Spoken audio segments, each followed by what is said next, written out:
The train whistle pierced the morning air like a lonesome cry across the Wyoming plains. September 1875 had brought an early chill to the territory, and the small town of Clearwater Junction huddled against the wind like a collection of weathered bones. Dust devils danced between the wooden buildings, and the few townsfolk brave enough to venture out clutched their coats tight against their bodies. Eliza May Thornton pressed her face against the cool glass window, watching the desolate landscape roll by. Her reflection stared back, pale skin made paler by exhaustion, dark hair pinned severely beneath a modest bonnet, and eyes that held too much knowledge for her 23 years. The advertisement clutched in her gloved hand was worn soft from constant folding and unfolding during the 2-week journey from Boston. Respectable rancher seeks correspondence with a virtuous woman of good character for companionship and possible matrimony. Must be willing to work hard and embrace frontier life. David Callahan, Clearwater Junction, Wyoming Territory. She'd memorized every word, every promise hidden between the lines. It wasn't romance that had driven her west. It was survival. The factory fire that had claimed her parents' lives had also destroyed their small savings. Her aunt's house in Boston had become a prison of propriety and whispered shame. An unmarried woman of her age, working in a textile mill, living on charity. The weight of it had grown unbearable. The train lurched to a stop, steam hissing like an angry serpent. Eliza gathered her courage along with her single carpet bag. Everything she owned in the world was in that bag. 2 dresses, her mother's Bible, a silver hairbrush, and the bundle of letters from David Callahan that had painted a picture of honest work and simple dignity. The platform was nearly empty. A few cowboys lounged against the depot wall, and a woman with 3 small children hurried past. But Eliza's eyes were drawn to 2 men standing near a weathered wagon, obviously brothers despite their differences. The younger one bounced on his heels, crane-necked and eager. David, she presumed. He was handsome in the way that youth makes all men handsome, bright-eyed, clean-shaven, with sandy hair that wouldn't stay put beneath his hat. He held a small bouquet of prairie flowers that were already wilting in the harsh wind. But it was the other man who made Eliza's steps falter. Jonas Callahan stood like a mountain that had learned to walk, tall and broad-shouldered. He wore his 32 years like armor, where David was sunlight. Jonas was shadow-dark hair that needed cutting, a jaw that hadn't seen a razor in days, and eyes the color of winter storms. He leaned against the wagon with the deceptive stillness of a man who'd learned that sudden movements could mean death. The way he held himself, the slight favor of his left leg, the watchful sweep of his gaze. This was a man who'd seen war. Their eyes met across the platform, and something shifted in the air between them. It wasn't the romantic nonsense from the novels her aunt had forbidden her to read. It was recognition, one scarred soul seeing another. "Miss Thornton!" David's voice cracked with excitement as he bounded forward. "Miss Eliza Thornton from Boston." She tore her gaze away from Jonas and managed a smile. "Mr. Callahan, David, yes, You're even prettier than I imagined." David thrust the flowers at her with such enthusiasm that petals scattered in the wind. "I mean, your letters suggested, that is, I hoped—" "Oh, blazes. I'm making a fool of myself, aren't I?" Despite everything, Eliza found herself smiling genuinely. "It's quite all right. Mr. Callahan, it's been a long journey, and we're both—" "You must be exhausted." David reached for her bag, then seemed to remember his manners and stepped back. "This is my brother, Jonas. He owns the ranch next to mine. Well, we work them together, really. He insisted on coming along to meet you." Jonas pushed off from the wagon and approached with measured steps. Up close, he was even more imposing. His coat was well mended but clean, his boots worn but polished. A man who took care with what little he had. "Ma'am." His voice was deep, roughened by dust and disuse. He touched the brim of his hat but didn't remove it. His eyes, Lord help her. His eyes seemed to see straight through her careful composure to the frightened girl beneath. Mr. Callahan. She extended her hand, a city gesture that seemed foolish the moment she did it. But Jonas took her hand with surprising gentleness. His palm was calloused, warm despite the chill. He held her hand for exactly the proper length of time, but something passed between them in that brief contact. A spark, a question, a possibility. "The wagon's this way," David chattered, obvious to the tension. "I've prepared the house. Well, Jonas helped. He's better at that sort of thing. I'm afraid it's not much compared to Boston, but it's clean and sound. And come spring we can add—" "David." Jonas's single word cut through his brother's nervous rambling. "Right, yes, let's get Miss Thornton out of this wind." Jonas took her bag before David could reach for it again. As they walked to the wagon, Eliza found herself between the two brothers, David keeping up a steady stream of talk about the ranch, the town, the weather, while Jonas remained silent. At the wagon, both men reached to help her up. Their hands collided, and David laughed nervously while Jonas stepped back. But as David helped her onto the bench seat, she caught Jonas watching her with an expression she couldn't decipher. The ride through town was a revelation of how far she'd traveled from Boston's cobblestones. Clearwater Junction consisted of one main street, a general store, a saloon, a small church that doubled as the schoolhouse, and various other buildings in various states of repair. People stopped to stare as they passed. A mail-order bride was still enough of a novelty to draw attention. "Don't mind them," David said, misreading her discomfort. "They're good people, mostly. You'll get used to it." Jonas made a sound that might have been disagreement, but said nothing. The ranch lay 5 miles outside town, across terrain that grew increasingly desolate. The mountains loomed in the distance like sleeping giants, and the grass stretched endlessly, brown and brittle with approaching autumn. The wind never stopped. "There it is," David pointed proudly to a collection of buildings nestled in a small valley. Home. 2 houses stood perhaps a quarter-mile apart, connected by a worn path. David's was newer, smaller, with ambitious additions half-started and abandoned. Jonas's place was older, more solid, with smoke rising from the chimney and a vegetable garden protected by a sturdy fence. They stopped at David's house first.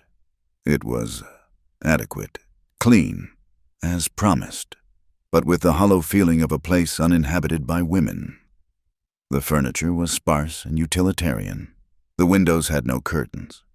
A layer of dust covered everything despite David's obvious attempts at cleaning. "I know it needs work," David said anxiously, "but I that is, I hoped you might want to make it your own. Add your touches." Eliza set down her bag and turned in a slow circle, taking it all in. The house had potential, certainly, but as she stood in that cold, empty room, she felt the weight of her decision settling on her shoulders like a shroud. This was to be her life now, this house, this man she'd never met, this vast emptiness pressing in from all sides. "It's fine," she said, because what else could she say? "It just needs." A crash from outside interrupted her. Through the window, she saw a horse had broken free from the corral and was galloping toward the open plains. David cursed and ran outside, shouting uselessly at the animal. Jonas moved with that same deliberate calm. He walked to his own horse, mounted in one smooth motion, and set off after the runaway. There was no hurry in his movements, no panic, just quiet competence. Eliza found herself at the window, watching. Jonas rode like he was part of the horse, moving with an easy grace that spoke of years in the saddle.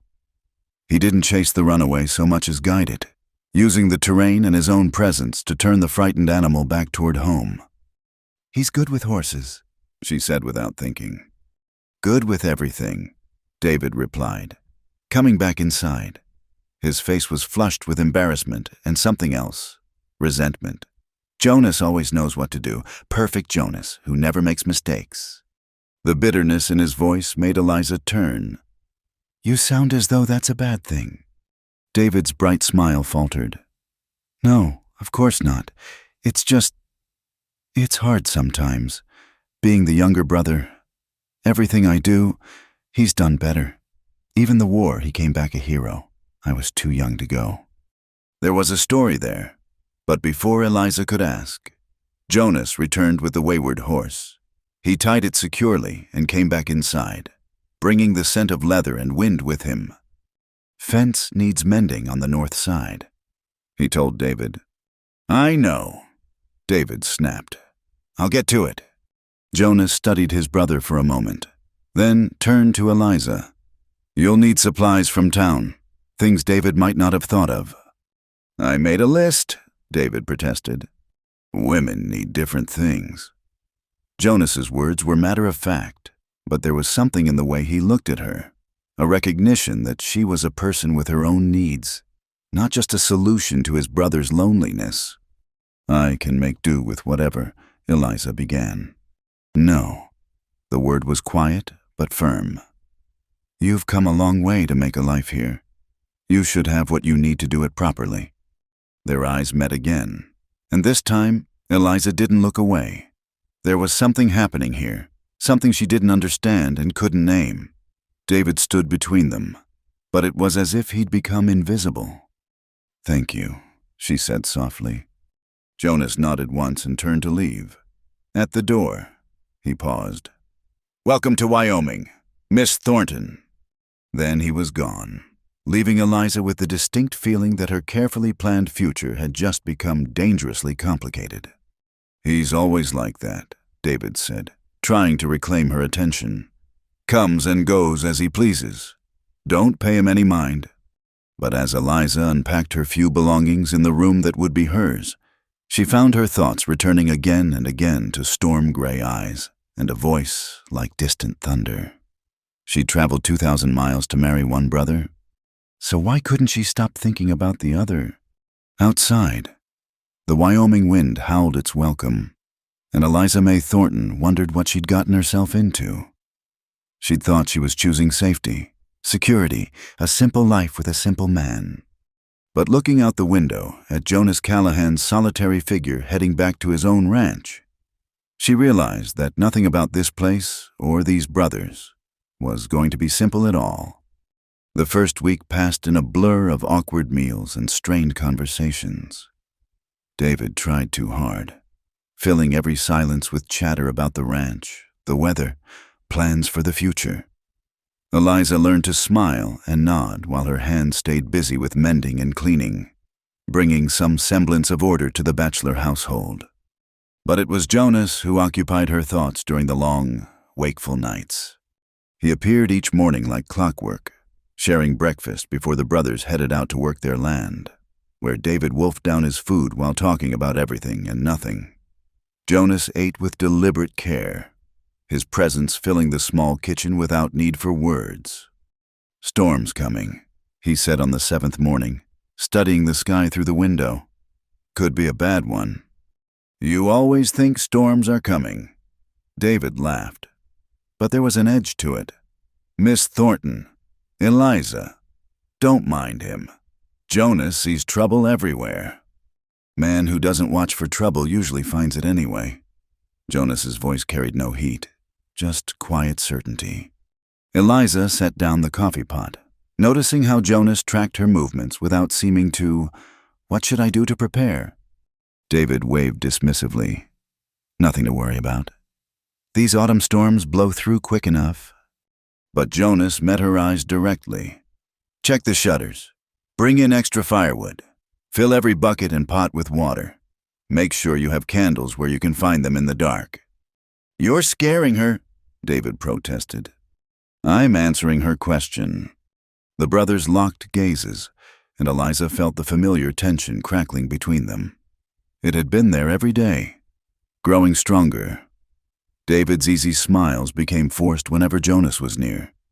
Jonas grew even quieter, watching his brother with something like sadness. And always, Jonas watched her.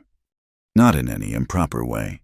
He was unfailingly respectful, keeping careful distance, but she felt his attention like a physical thing, a warmth on her skin even across a room. When their fingers accidentally brushed as she handed him his coffee, the contact sent sparks up her arm. "I appreciate the advice," she said carefully. "Better safe than sorry." Jonas nodded once and stood. "I'll bring over some extra wood before I head to the north pasture." "I can get our own wood," David said sharply. "You planning to leave Eliza here alone all day to do it?" The question hung in the air. David flushed, and Eliza realized this was part of a larger pattern. David made grand plans and promises. Jonas quietly ensured things actually got done. After the brothers left, Eliza stood in the doorway, watching their retreating figures. David mounted carelessly, spurring his horse into a showy gallop. Jonas moved with that same measured grace, but just before disappearing over the rise, he turned back, even at a distance. She felt the weight of his gaze. The morning passed quietly. Eliza threw herself into housework, trying to make the sparse house feel more like a home. She'd found fabric at the general store and was fashioning curtains when hoofbeats announced a visitor. She expected Jonas with the firewood. Instead, she opened the door to find a woman about her own age, with sun-weathered skin and shrewd eyes. "You'd be the mail-order bride," the woman said without preamble. "I'm Sarah Mackenzie. I own the spread to the south." Eliza blinked at the bluntness. "Eliza Thornton. Would you like to come in?" "Don't mind if I do. Wanted to get a look at the woman who's got the Callahan boys in such a state." "I don't know what you mean." Sarah's laugh was harsh as whiskey. "Honey, I've known those boys since Jonas came back from the war. Never seen them circle each other like wary dogs before. Word in town is there's a reason for it." Eliza busied herself making tea, her cheeks burning. "People do like to talk." "That they do. Question is whether they're talking truth or just flapping their gums." Sarah settled into a chair with the confidence of someone who belonged everywhere. "David's been mooning about needing a wife for months, even showed me your letters once or twice. But it's Jonas who rides to town every mail day, asking if anything's come for his brother." The revelation hit Eliza like cold water. "Jonas was asking about my letters." "Every week. Funny thing, that man who claims he's got no interest in taking another wife, checking on his brother's correspondence." Sarah's eyes were too knowing. "Course, Mary's been dead near 7 years now. Some say it's time he moved on." "Mary?" "Jonas's wife died of fever their first winter here. They'd been married all of 6 months." Sarah's voice softened slightly. "Changed him. That made him hard, quiet. David was just a boy then, 16 or so. Jonas raised him as much as anyone." Eliza absorbed this information, pieces of a puzzle clicking into place. The sadness in Jonas's eyes, the way he held himself apart, the careful distance he maintained from everyone, including his brother. "Must have been difficult," she said carefully. "Everything out here's difficult. That's why we need each other." Sarah stood abruptly. "Which is why I came. Storm Jonas mentioned he's not wrong. Could be a bad one. You need anything, you send one of the boys. My place is closer than town." After Sarah left, Eliza stood in the empty house feeling more alone than ever. The wind had picked up, rattling the windows David had promised to fix. She set about following Jonas's instructions, checking shutters and hauling water from the well. She was struggling with the pump handle when strong hands covered hers. "Let me—" "Jonas." She hadn't heard him approach. His chest was solid against her back as he worked the pump, and Eliza forgot how to breathe. This close, she could smell leather and soap and something uniquely him. Water gushed into the bucket, but neither of them moved. "You shouldn't have to do this alone," he said quietly. David said he'd... David says a lot of things. There was no anger in it, just weary acceptance. He means well. He just forgets sometimes that meaning isn't the same as doing. Eliza turned, finding herself trapped between Jonas and the pump. He stepped back immediately. but not before she saw something flash in his eyes, desire, quickly suppressed. "The firewood's on the porch," he said roughly. "Should be enough for 3 days if needed." 3 days. These storms can settle in sometimes. Best to be prepared. He gathered the water buckets, carrying them easily. "You have enough food?" I think so." Jonas set the buckets in the kitchen and did a quick inventory of her pantry.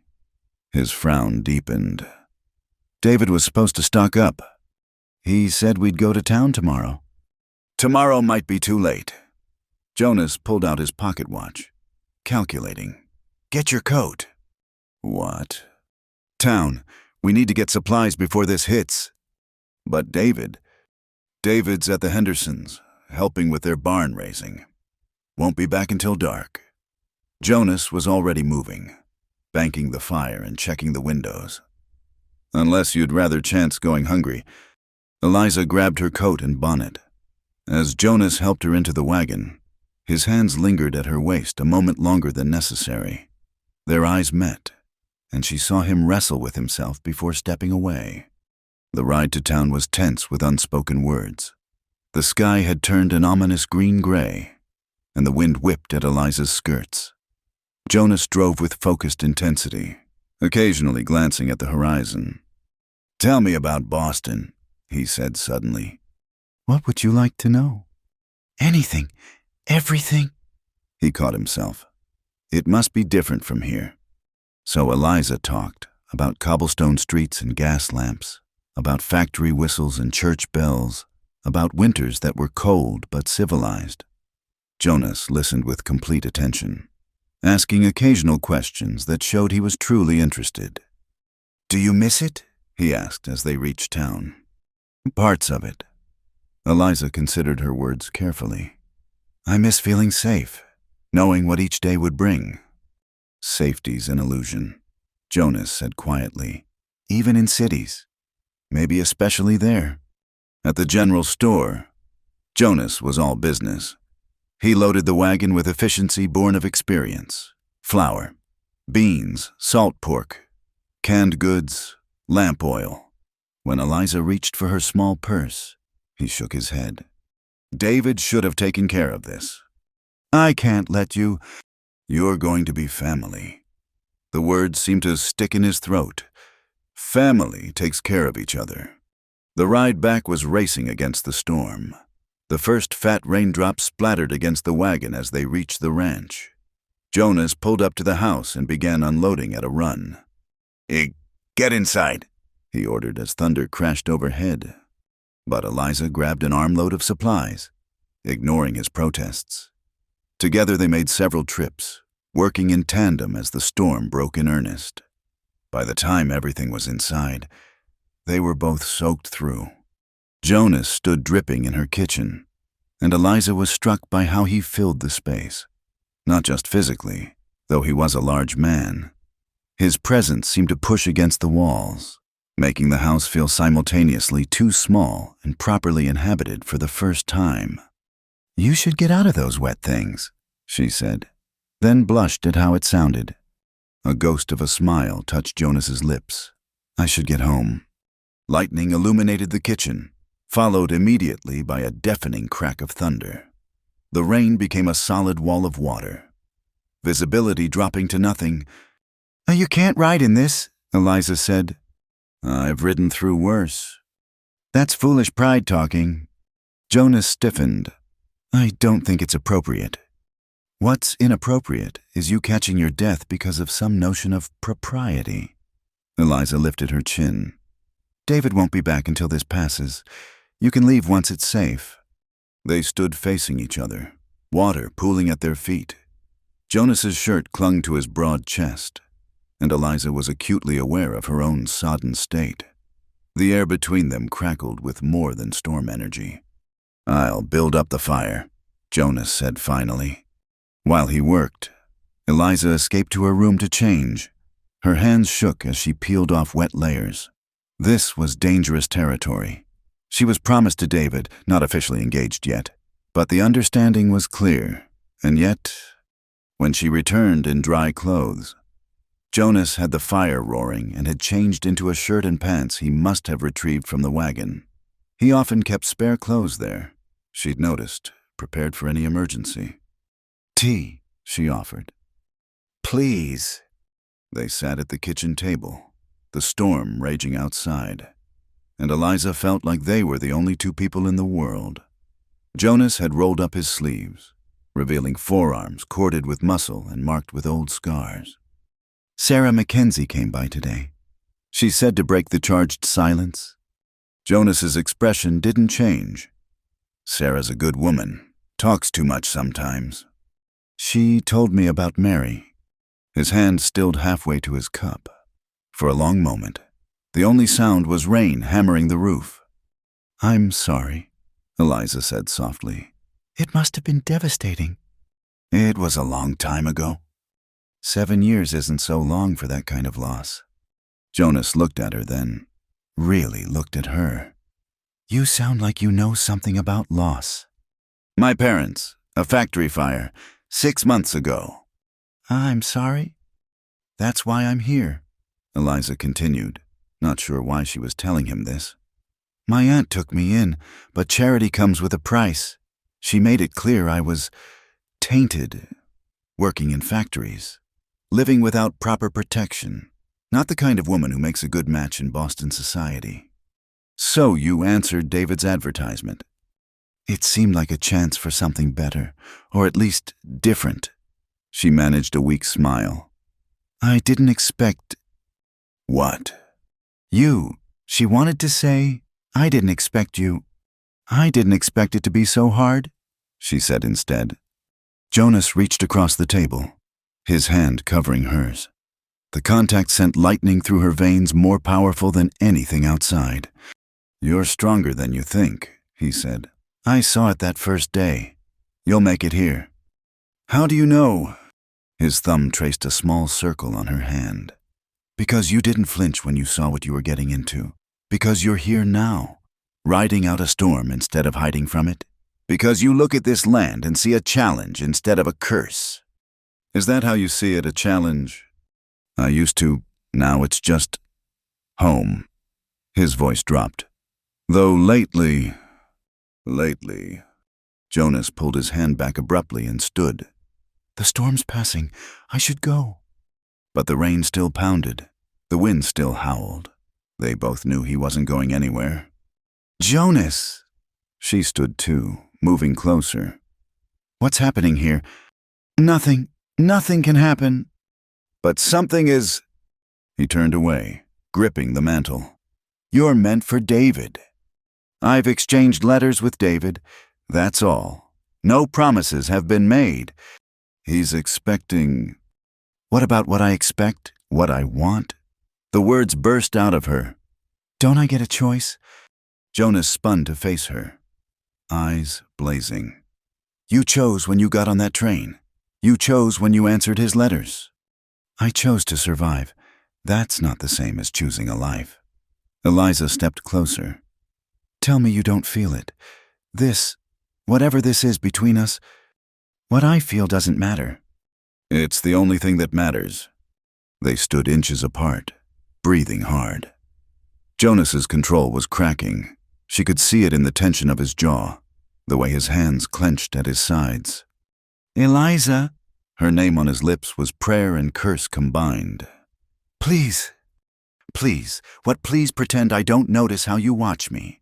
Please ignore the fact that my heart races when you're near. Please marry your brother. When it's you, I..." Jonas moved like the lightning outside, pulling her against him. For a moment they stood frozen, her hands flat against his chest, his arms around her.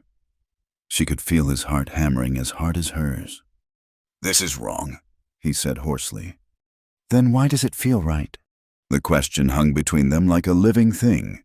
Then, with a groan of surrender, Jonas lowered his head and kissed her. It wasn't the gentle, tentative kiss of courtship. It was desperate, hungry, 7 years of loneliness pouring out.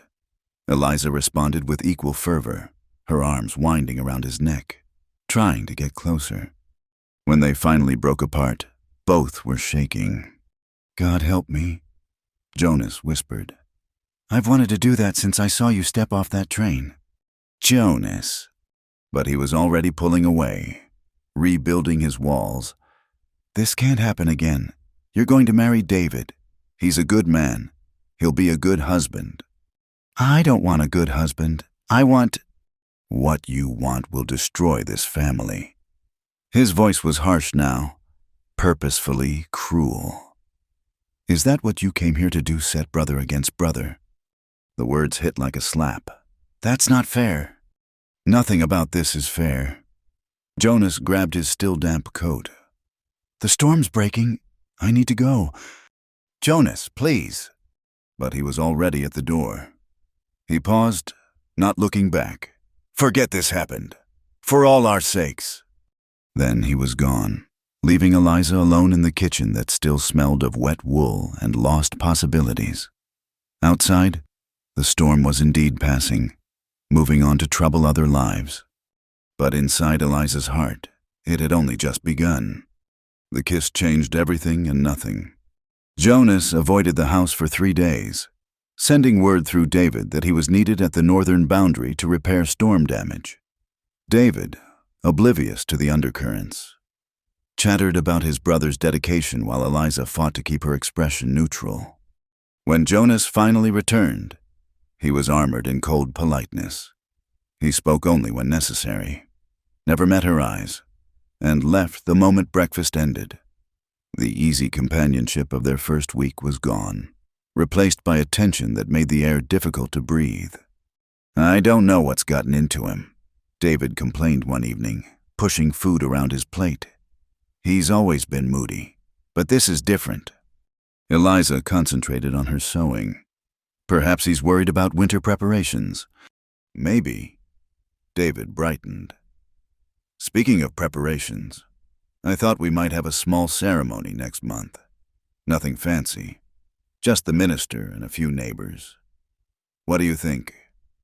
The needle slipped, pricking her finger. "So soon." "Well, we've been corresponding for months, and you've been here 2 weeks now. Folks are starting to talk." "Let them talk." David's face fell. "I didn't mean... That is, I don't care about gossip. I just thought you'd want to make things official." Guilt twisted in Eliza's stomach. David was a good man, young, perhaps a bit thoughtless, but kind-hearted. He didn't deserve the turmoil in her heart. "I need more time," she said gently. "This is all still so new." "Of course." David reached across the table to pat her hand awkwardly. "No rush. I want you to be sure." If only he knew how unsure she was. The next morning brought an unexpected reprieve from the tension. David announced he needed to drive cattle to the rail station, a journey that would take him away for 4 days. "Jonas will check on you," he said, loading his saddlebags. "Make sure you have everything you need." "I'll be fine alone." "Nonsense. It's not safe. A woman by herself out here." David swung into the saddle with his usual careless grace. "Besides, Jonas promised to help you with the barn roof. That leak's gotten worse since the storm." Eliza's heart sank. 4 days of Jonas's cold presence would be harder than 4 days alone. But when Jonas arrived that afternoon, something had shifted. He was still distant, but the harsh edge had softened. They worked in relative silence. Jonas on the roof while Eliza handed up supplies. The rhythm of hammer on nails became almost meditative. "You're good at this," she said when he climbed down for water. "Practice." He drank deeply, and she tried not to watch his throat work. "Fixed a lot of roofs over the years." "David's lucky to have you." Jonas's expression darkened. David would be fine on his own. "Would he? Sarah Mackenzie seems to think you raised him as much as anyone." "Sarah talks too much."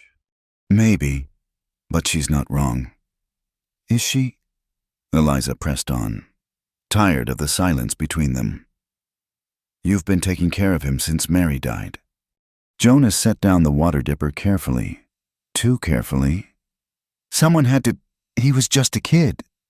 "And you were, 25, dealing with your own grief." Leave it alone, Eliza! But she couldn't. The past 3 days had been torture, and her frustration boiled over. No, you kiss me like a drowning man seeking air. Then you disappear. You act like I'm poison. Then you show up to fix my roof. I deserve better than your hot and cold. You deserve better than anything I can give you. The words exploded out of him. Don't you understand I had my chance at happiness? It died with Mary. What's left isn't fit for anyone. Especially not you. That's not your decision to make for me. Isn't it? Jonas stepped closer, looming over her. Tell me, Eliza, what do you see when you look at me, a man worth having, or just someone who isn't David? The accusation stung. That's not fair. Nothing about this is fair. You came here for David. He's been riding you for months, building dreams around you. He's young and whole and can give you a real future. What can I offer a broken-down soldier who sees ghosts in every shadow? Jonas! Do you know why I really came back from the war? His voice was harsh with self-loathing. Not for glory or honor. I came back because I was too much of a coward to die. Better men than me fell at Antietam, Chancellorsville, Gettysburg, men with families, with hope. But I survived. And for what, to come home and watch my wife die because I brought her to this God-forsaken place? Stop it! Eliza grabbed his arms, feeling the tremor in them. Stop punishing yourself for surviving. I'm not. Yes, you are. You've been doing penance for 7 years, working yourself into the ground, taking care of everyone but yourself. When does it end? Jonas, when do you forgive yourself for living? He stared at her, something raw and desperate in his eyes. I don't know how. Then let me show you. This time, she kissed him, softer than before, offering comfort rather than passion. Jonas stood frozen for a moment. Then his arms came around her with a sound like breaking. They stood in the barnyard, holding each other while the Wyoming wind whipped around them. When they finally separated, Jonas's walls were in ruins. This will destroy him, he said quietly. Only if we let it. Eliza touched his face, feeling the rasp of stubble. I'll talk to David when he returns. Tell him the truth, that I care for him, but not in the way he needs. It will hurt, but he'll recover. He's young. And then we see what happens. No lies, no sneaking, just truth. Jonas caught her hand, pressing it against his cheek. You make it sound simple. The best things usually are. It's people who make them complicated. They went back to work, but the atmosphere had changed. Jonas pointed out places where the barn needed reinforcement, explaining about snow load and wind patterns. Eliza found herself fascinated not by the information, but by the way he came alive when teaching. You should have been a teacher, she said as they took a break. Jonas actually smiled, a real one that transformed his face. Mary used to say the same thing, said I had the patience for it. Tell me about her. The smile faded, but didn't disappear entirely. You don't want to hear? I do. She was important to you. That makes her important to me. Jonas was quiet for so long, Eliza thought he wouldn't answer. Then, she was nothing like you. Quiet as a mouse, scared of her own shadow sometimes. Came from a big family back east, 12 kids. She was the youngest, used to being overlooked. How did you meet? Her family's wagon broke down outside Fort Laramie. I was stationed there, helped fix the wheel. Her father offered dinner as thanks. A ghost of memory flickered across his face. She barely said 2 words the whole meal, but when I was leaving, she handed me a book of poetry. Said I looked like someone who understood words. Was she right? I like to think so. We courted for 3 months before her family moved on. I asked her to stay, marry me. Looking back, I wonder if she said yes because she wanted to or because she was tired of being one of 12. You gave her a choice. That's more than many women get. I gave her death. The bitterness was back. Brought her here, to this place. That first winter was brutal. She wasn't strong enough. Jonas! Eliza waited until he looked at her. You didn't give her death. You gave her love, however brief. She had that 6 months. That's all we had. Some people don't get 6 days. Some people never get it at all. They worked until sunset, achievements visible in the patched roof and reinforced walls. As Jonas gathered his tools, Eliza touched his arm. Stay for supper. He hesitated. People will talk if they see my horse here after dark. Let them. I'm tired of living by other people's rules. So Jonas stayed. They ate a simple meal of beans and cornbread, talking about safe things, the ranch, plans for winter, anything but the future looming before them. When it came time to leave, Jonas lingered at the door. I don't know how to do this, he admitted. 7 years is a long time to be alone. We'll figure it out together. He kissed her gently, a promise rather than passion. When David comes back, I'll tell him the truth. Until then, she smiled. Until then, help me live. Jonas, not just survive, live. The next 3 days passed in a dream. Jonas arrived each morning, and they worked side by side, fixing fences, tending the vegetable garden, preparing for winter. But it was the moments between work that mattered. Jonas teaching her to read weather signs and cloud formations. Eliza coaxing out stories of his childhood in Ohio before the war. Shared meals and quiet conversations that slowly rebuilt Jonas's ability to hope. I'd forgotten, he said one evening as they watched the sunset paint the mountains crimson. Forgotten what? That life could be more than endurance.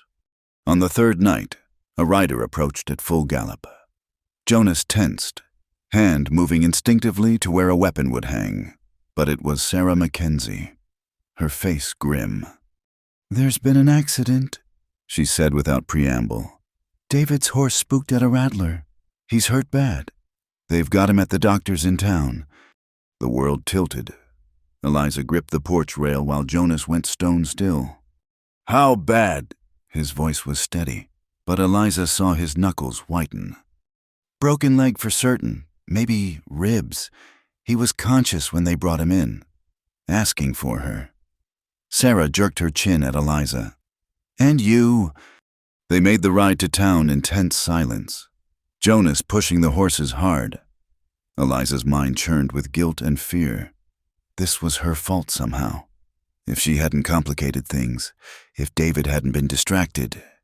The doctor's office was crowded with concerned neighbors. David lay pale and sweating on a narrow cot. His left leg splinted and bound. Jonas!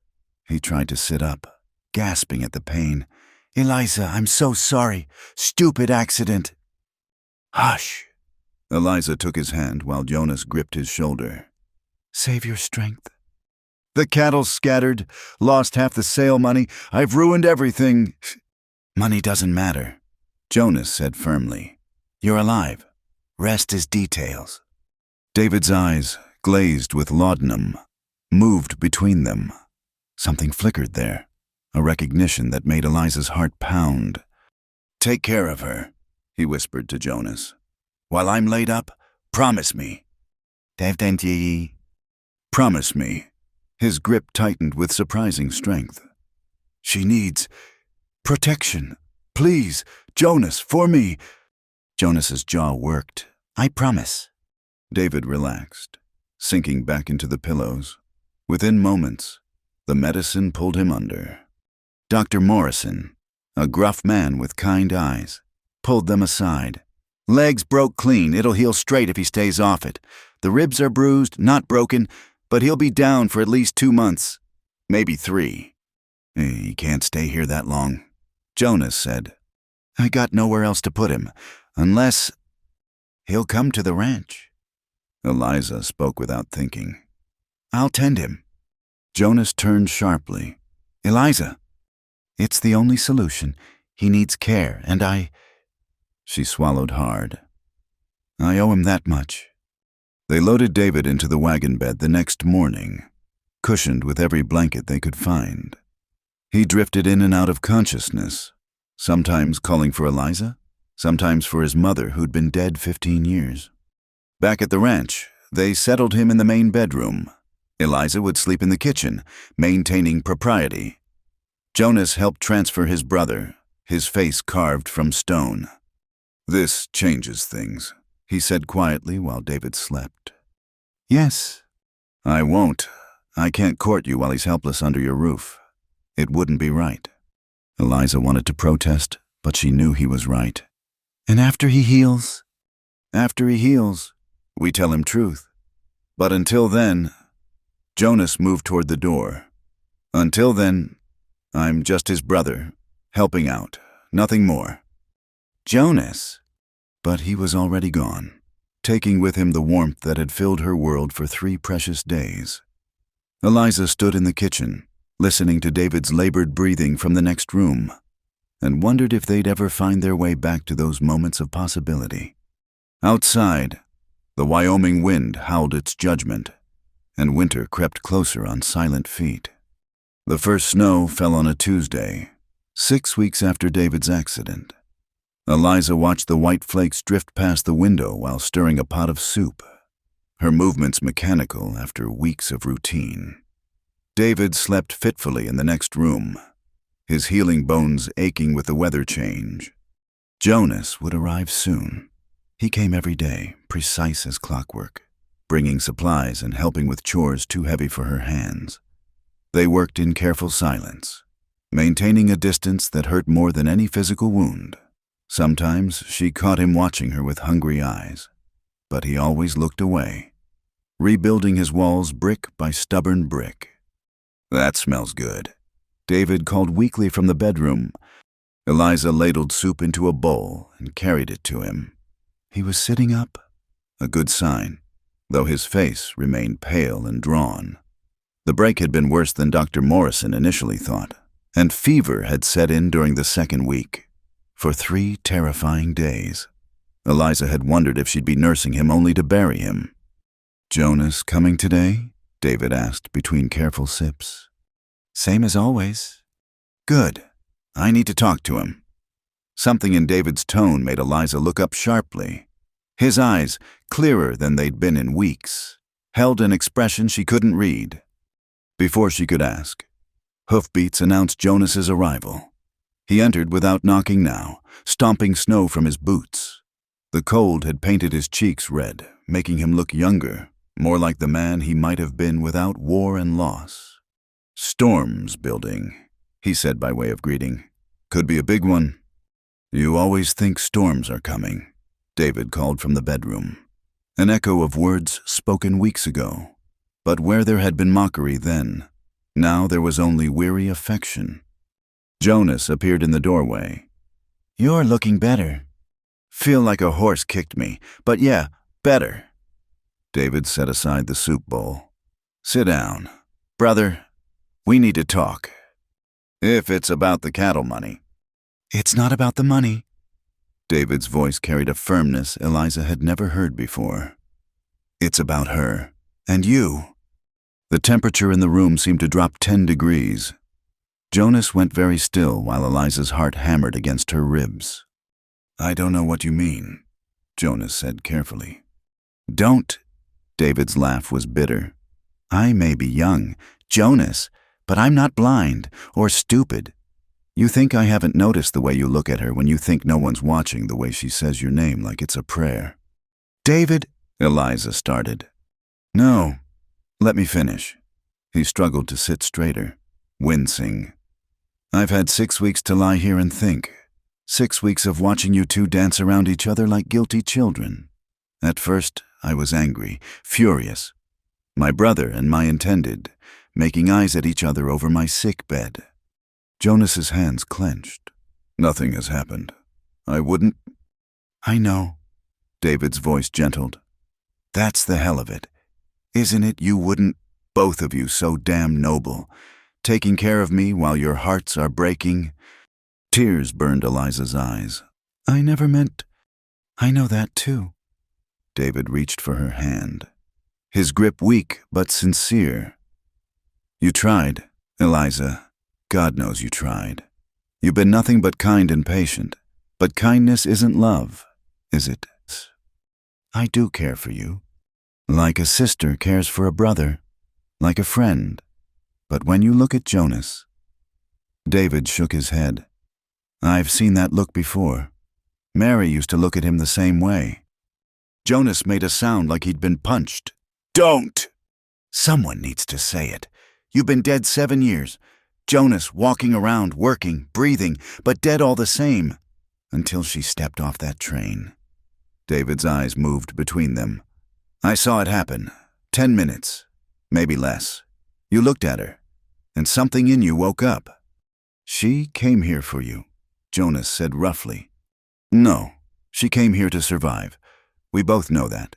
Her letters were kind but careful. A business arrangement dressed up in prettier words. David squeezed Eliza's hand. No offense meant. None taken. You're right. But that's not what this is. Is it what's between you two? David released her hand and lay back against the pillows. I've been thinking about timing, fate, whatever you want to call it, my accident. Wasn't fate, Jonas interrupted. Just bad luck. Maybe it was the only way to make you two stop and see what was in front of you. David closed his eyes. I release you, Eliza, from any understanding between us. And Jonas, I forgive you for wanting what I wanted, for being the better man. I'm not. You are. David opened his eyes, and they were bright with unshed tears. You always have been. I just wanted, just once, to have something first, to not be following in your footsteps. But that's pride talking, and pride makes poor decisions. The silence stretched like pulled taffy. Outside, the snow fell harder, wind beginning to keen around the corners of the house.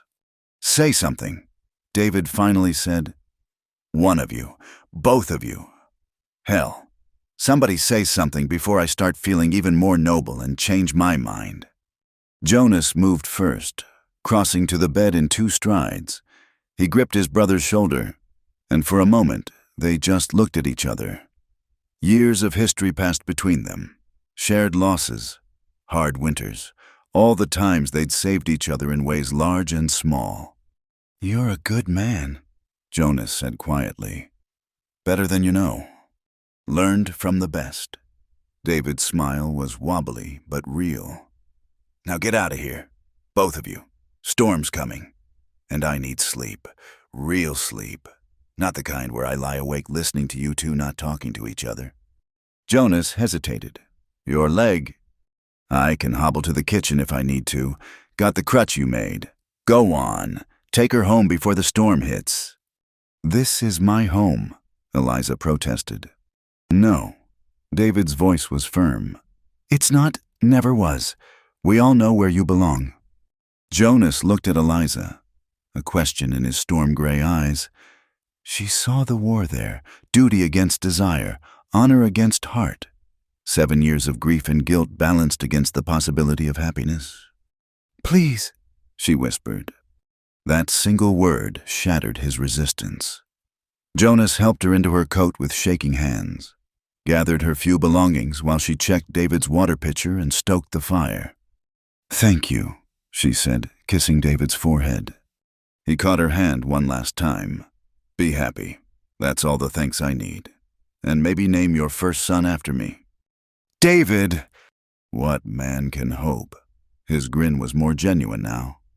Go on, before Jonas loses his nerve. They stepped out into the rising storm.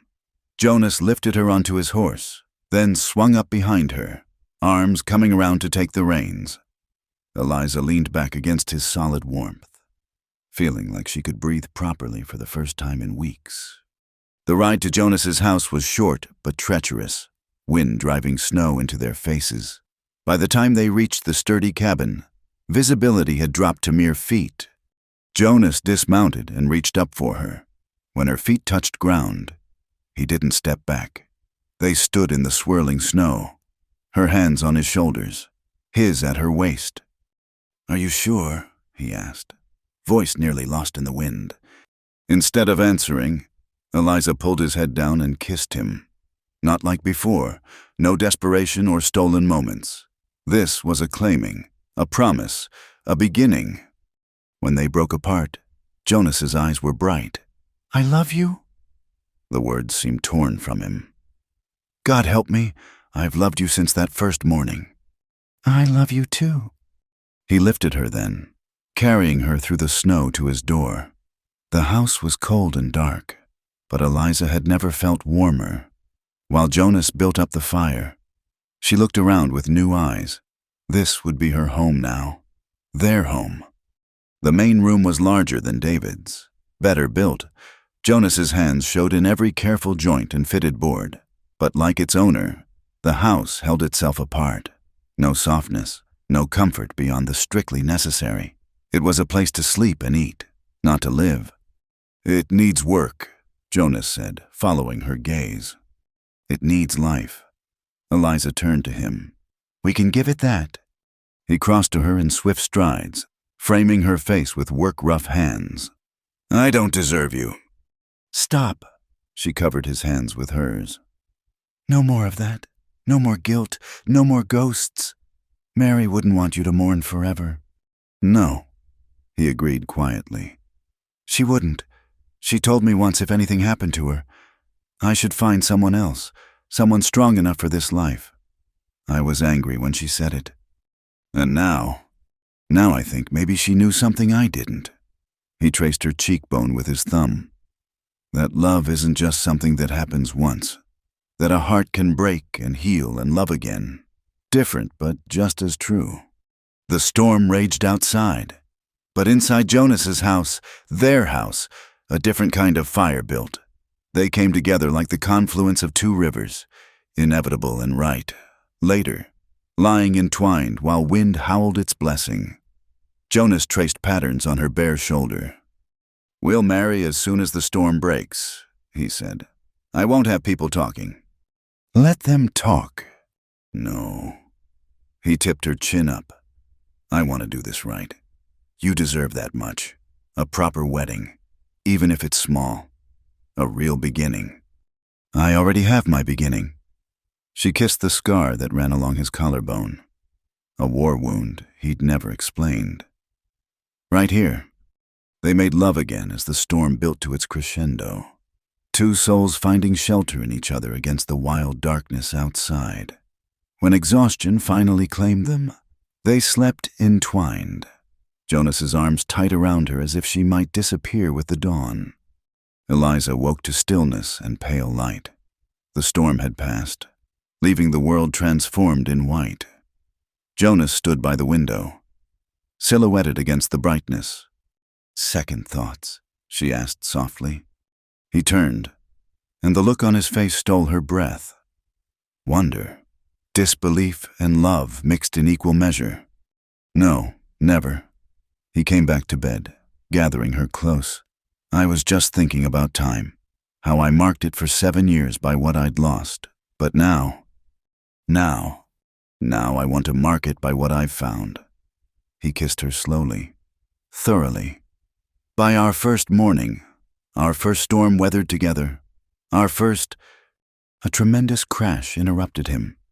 Through the window, they could see David's house, or where David's house used to be. The weight of snow had collapsed the weakened barn roof, taking half the structure with it. "David!" Eliza gasped. But there was David himself, balanced on his crutch in the snow, waving at them with his free hand.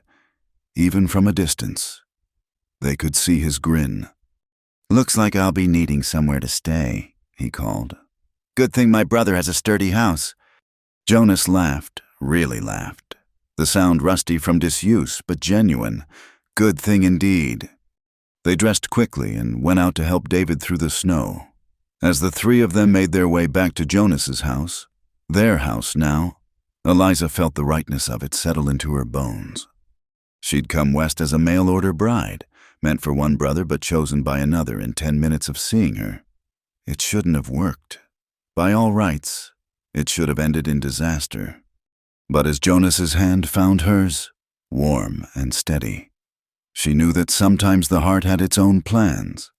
Sometimes fate used crooked paths to lead you home. The sun broke through the clouds, setting the snow-covered world ablaze with diamonds, and in that moment, with David's cheerful chatter and Jonas's quiet strength beside her, Eliza May Thornton knew she was exactly where she belonged.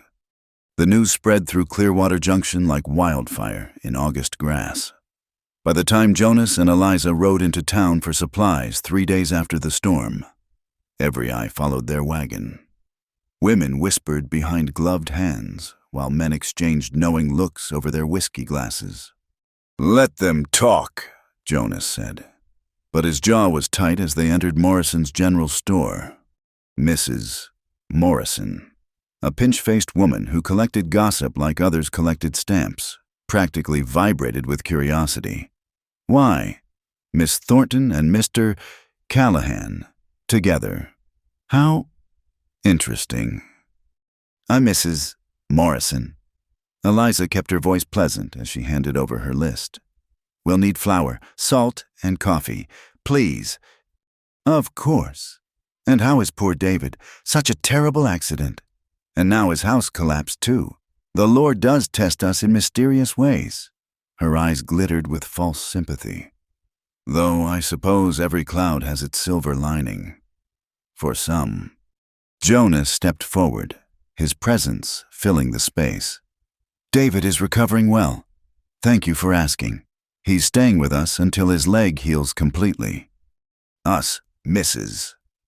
Morrison pounced on the word like a cat on a mouse. "How generous of you, Mr. Callahan, to take in your brother and his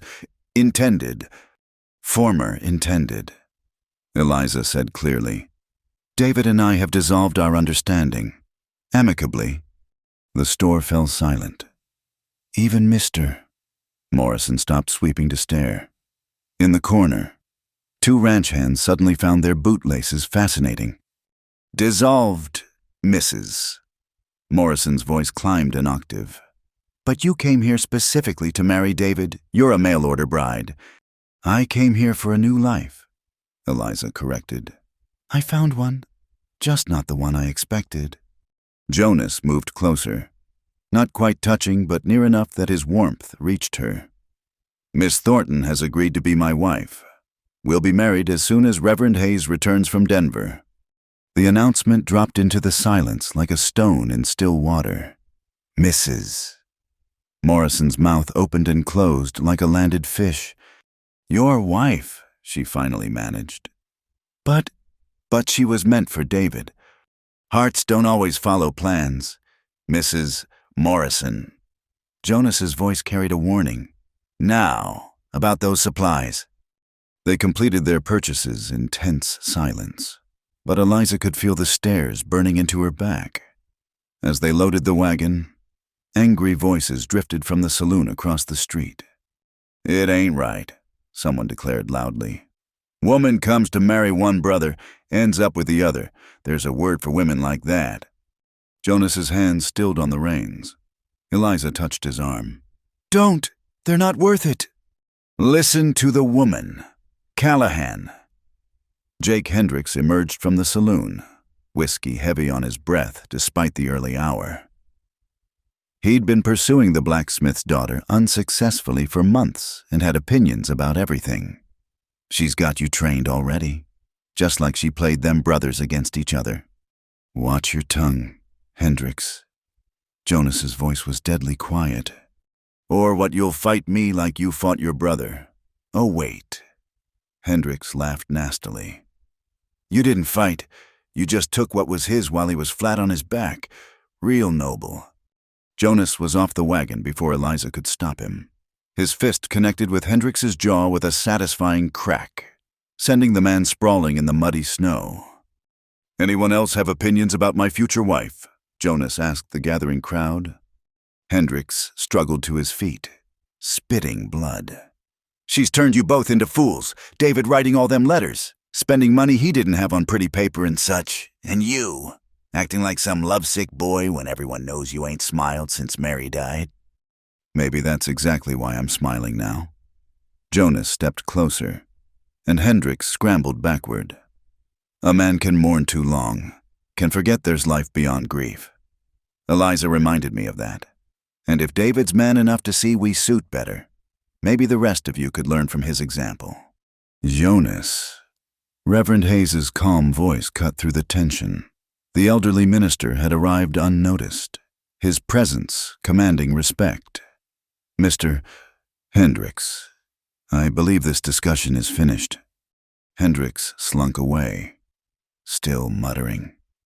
The crowd began to disperse, though whispers followed in their wake. Reverend Hayes approached the wagon. "I heard you were looking for me," he said mildly. "Yes, sir." Jonas helped Eliza down from the wagon. "We'd like to be married, soon as possible." The Reverend studied them with knowing eyes. "Walk with me." They followed him to the small church, leaving the wagon under the watchful eye of the blacksmith's boy. Inside, dust motes danced in colored light from the single stained glass window, a donation from a cattle baron's widow. "Sit." It wasn't a request. The Reverend settled into a front pew with a grunt. "Now then, tell me everything. And I mean everything. I'll not perform a wedding built on lies or hasty decisions." So they told him. Eliza spoke of her correspondence with David, her journey west, the immediate connection with Jonas. Jonas, with halting words, described his first marriage, his years of self-imposed isolation, the awakening Eliza had brought. "And David?" the Reverend asked. "David gave us his blessing," Eliza said. "He's been more than understanding." Reverend Hayes steepled his fingers. "You know what people are saying, that you're a Jezebel who bewitched both brothers, that Jonas stole his brother's woman, that this will end in tragedy." "People say a lot of things." Jonas replied, "Doesn't make them true." "No, it doesn't. But words have power, especially in a small town. This scandal will follow you, make your lives harder. Are you prepared for that?" Eliza lifted her chin. "I've been an outsider since I stepped off the train. At least now I'll have Jonas beside me." "And you," the Reverend pinned Jonas with his gaze. "You've hidden behind your grief for 7 years. Kept yourself apart, safe from judgment and connection alike. This will thrust you into the center of town gossip. Every move you make will be watched, weighed, discussed. Let them watch." Jonas took Eliza's hand. "I'm done hiding." The Reverend observed them for a long moment. Then he smiled, years falling away from his weathered face. "Good. Marriage is for the brave, not the careful. I'll perform your wedding this Sunday, after regular service. Let the whole town witness it. Show them you've nothing to hide." "This Sunday," Eliza blinked. "So soon?" "Why wait? Give gossip more time to fester strike while the iron's hot, I say." He stood with effort. "Besides, young David told me himself he wants to see you properly wed before his legs healed enough for him to be tempted to run off and do something foolish. Smart boy." Outside the church, they found Sarah Mackenzie waiting by their wagon, her rifle casually cradled in her arms. A small crowd that had been gathering seemed to have reconsidered their plans. "Thought you might need some backup," she said cheerfully. "Some folks got nothing better to do than flap their gums." "Sarah, you don't have to." "Course I do. What's the point of being the territory's most contrary woman if I can't use it to help friends?" She winked at Eliza. "Besides, I like a good scandal. Livens things up." As they prepared to leave, Banker Whitman emerged from his office. Unlike the others, his expression was calculating rather than scandalized. "Mr. Callahan, a word." Jonas tensed but nodded. Whitman was too powerful to antagonize openly. "I heard about David's house collapsing. Unfortunate. I assume he'll need to rebuild." "In the spring, yes. And you'll be taking a wife, setting up a proper household." Whitman's smile was sharp as a blade. "Expensive propositions. Both. I hope you're not overextending yourself. I'd hate to see you default on any loans." "We manage our affairs just fine." Jonas said evenly. Of course. But if you should need assistance, well, I'm always willing to help, for the right collateral. His eyes lingered on Eliza in a way that made her skin crawl. Good day to you both. After he left, Sarah spat in the snow. That snake, he's been trying to get his hands on Callahan land for years. He won't get it, Jonas said grimly. Not while I'm breathing. The ride home was quiet, each lost in thought. As they neared the ranch, they saw David sitting on the porch despite the cold, his splinted leg propped on a crate. How'd it go? He called. About as expected, Jonas replied, helping Eliza down. Hendrix has a loose tooth, and we're getting married Sunday. David laughed, the sound carrying across the snow. Both pieces of good news, though I bet Hendrix disagrees about the first part. That evening, as they sat around the fire, the weight of the day's confrontation settled over them. David had retired early, his leg paining him, leaving Jonas and Eliza alone. Are you sure about this? Jonas asked suddenly. Today was just a taste. It'll get worse before it gets better. Are you trying to talk me out of marrying you? I'm trying to give you a chance to choose an easier path. Eliza moved to sit beside him on the worn settee. I chose my path the day I answered David's advertisement. I thought I was choosing safety, respectability. Instead, I found you. And got the whole town turned against you in the bargain. Jonas. She waited until he looked at her. Do you know what I had in Boston? A borrowed room in my aunt's house. Work in a factory that was slowly killing me. Whispers about my unmarried state, my working-class taint. At least here, they whisper about something real, something I chose. He pulled her close, and she felt the tension slowly leave his body. I wish I could give you better. A fine house, respected position, all the things a woman deserves. You're giving me love, she said simply. The rest is just details. They sat in comfortable silence, watching the fire burn low. Outside, wolves howled in the distance, a lonely sound that somehow didn't seem threatening anymore. This house, with its sturdy walls and carefully fitted boards, was sanctuary enough. Tell me about the war, Eliza said suddenly. Jonas stiffened. Why? Because it's part of you, because secrets have a way of festering, because I want to understand the man I'm marrying, not just the parts he thinks are acceptable. For a long moment, she thought he wouldn't answer. Then, slowly, words began to spill out. He told her about enlisting full of patriotic fire, about the first battle, when he realized glory was just another word for horror, about friends who fell beside him, about decisions that saved some lives and cost others, about coming home to find the world unchanged while he was transformed entirely. I thought marrying Mary would fix me, he admitted, that her quietness would calm the noise in my head. Instead, I brought the war home with me, made her last months harder with my moods, my silences. You loved her. That matters. Love isn't always enough. He looked at her intently. I need you to understand that. What I feel for you, it's different than what I felt for Mary. Stronger in some ways, but I'm still the same damaged man. Still wake up sometimes thinking I'm in Virginia, still go cold when I hear certain sounds. We're all damaged, Eliza said. I jump every time I smell smoke, thinking of the factory fire. I wake up sometimes sure I'm back in my aunt's house, suffocating under the weight of charity and propriety. But here's the difference. We can be damaged together, hold each other up when the ghosts get too loud. Jonas kissed her then, pouring all his fears and hopes into the contact. When they parted, both were breathless. Sunday can't come soon enough, he murmured against her lips. No, she agreed, it can't. But even as they lost themselves in each other's arms, Eliza couldn't shake the memory of Banker Whitman's calculating gaze. Troubles weren't finished with them yet. The town's judgment was one thing, but men with power and grudges were another entirely. Still, with Jonas's arms around her and the fire warming their faces. She pushed worry aside. They'd weather whatever came, just as they'd weathered the storm. Together. In his room, David lay awake despite the laudanum. Staring at the ceiling, he'd given his blessing, and he meant it.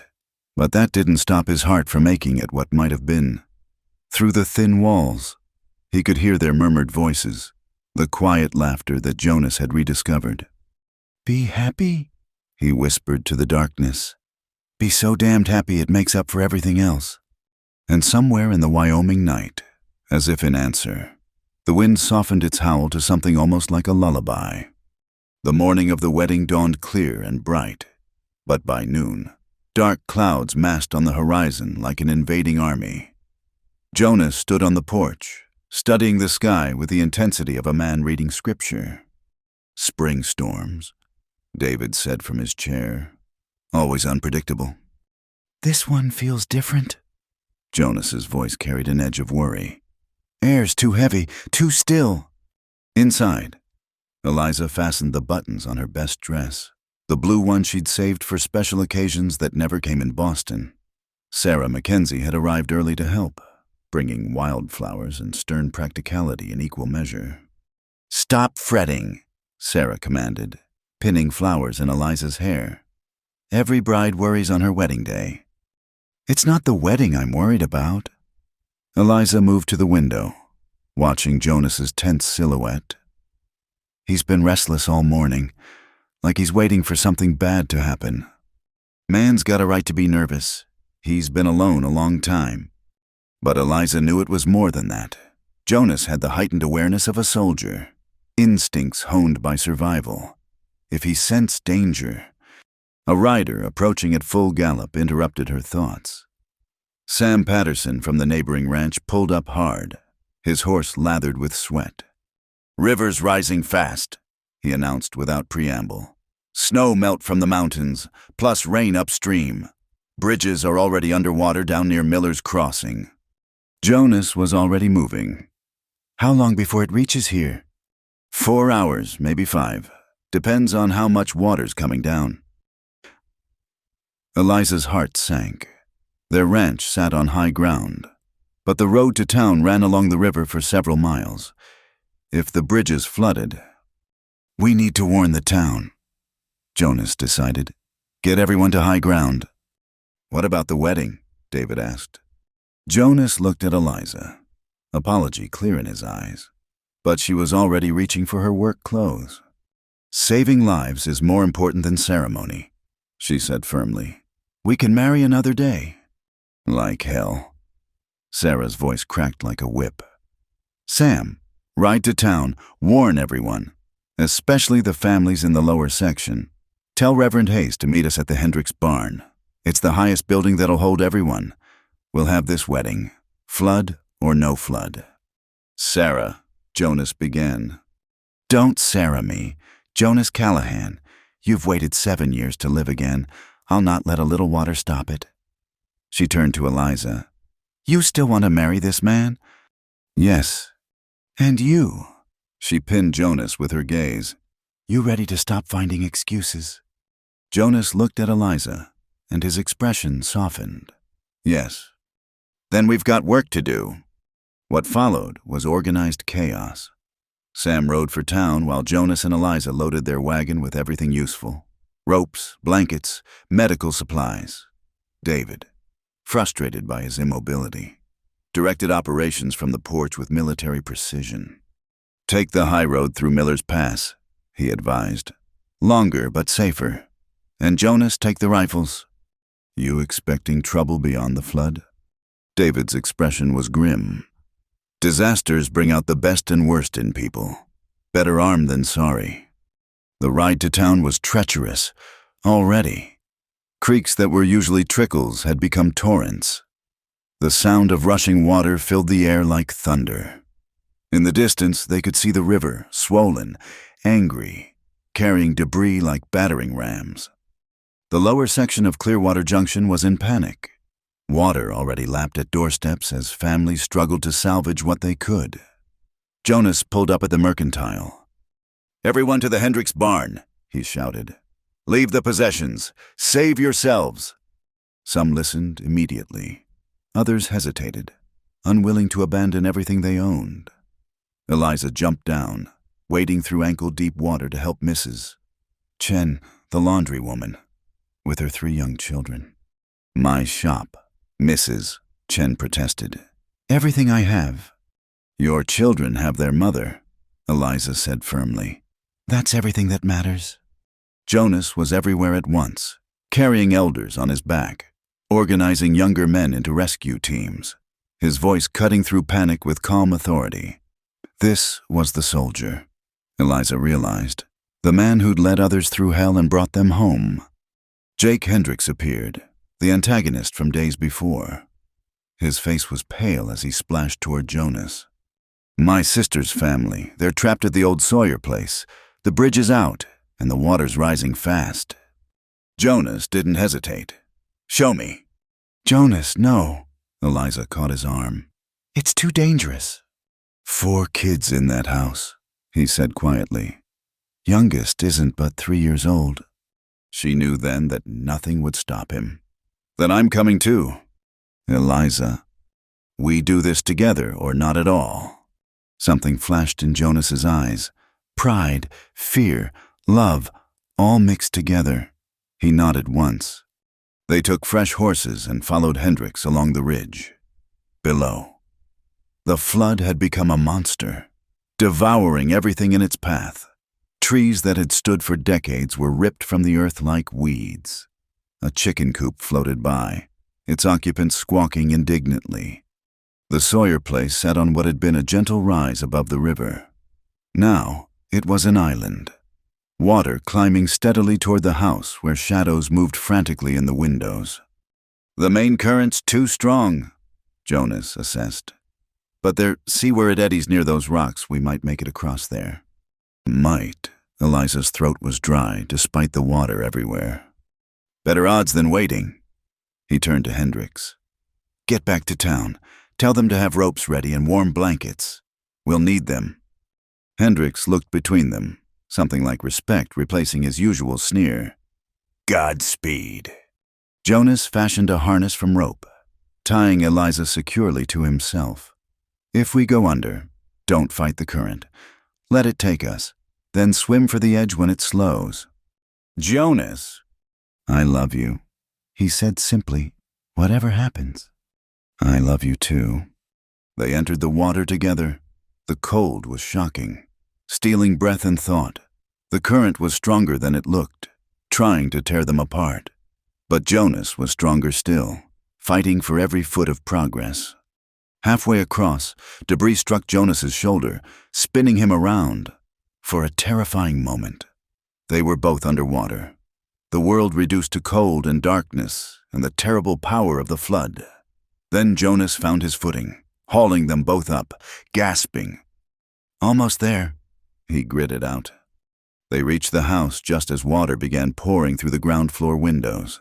The family, Hendricks' sister, her husband, and 4 terrified children huddled on the stairs.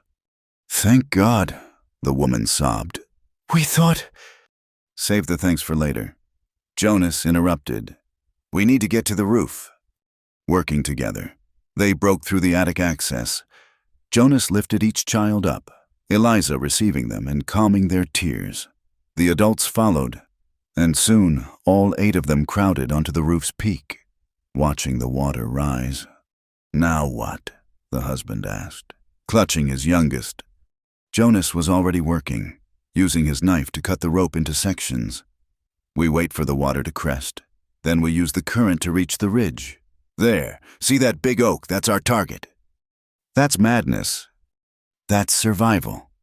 Jonas's voice brooked no argument. "We go in groups, strongest swimmers with the children." What followed was the longest hour of Eliza's life. The water rose until it lapped at the roof's edge. In the distance, they could hear shouts.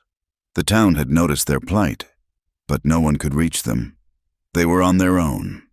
When Jonas judged the moment right, they entered the water again. This time, they worked with the current instead of against it, using debris as makeshift rafts. Jonas took the two youngest children, his powerful strokes keeping them above water.